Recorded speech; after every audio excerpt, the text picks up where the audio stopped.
Três coisas bem interessantes que ocorreram na Idade Média que a gente assim tem um outro entendimento, porque é passado para nós lá atrás da forma como era preciso ser passado, da forma positivista, da forma metódica de se contar.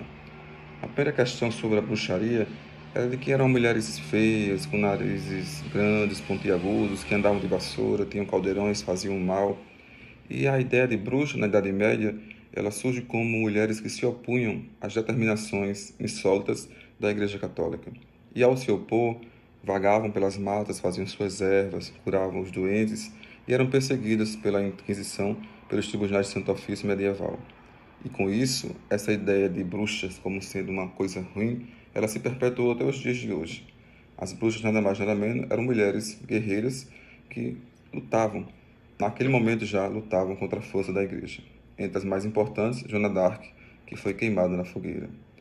A ideia de heresias se circunscreve aos relatos das teses que eram contrárias aos dogmas da Igreja Católica.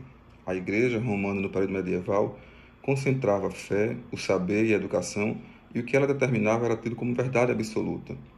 As pessoas que se opunham a essa forma de acreditar e de ter verdade absoluta eram chamados de hereges, de heréticos.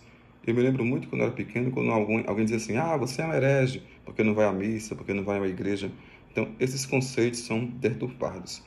E existem muitas heresias na Idade Média, na Renascença, em diversos períodos. Entre as mais importantes no período medieval, a dos cátaros, a dos valdenses, a dos albigenses, enfim, cada um que pressupunha concepções de fé que não fossem iguais ou subordinadas à Igreja Romana. E os tribunais de Santo Ofício, a Inquisição, eram uma forma de punir, de controlar e de matar as pessoas que se opunham veementemente à Igreja Católica. Cientistas, pesquisadores, pessoas do povo comum. Eram muitas mortes nos tribunais de Santo Ofício, eram muitas fogueiras, eram muitas torturas e as pessoas pagavam com a vida. Não poderia ser diferente se não fosse católico. Era obrigado a ser e servir a ideia da igreja.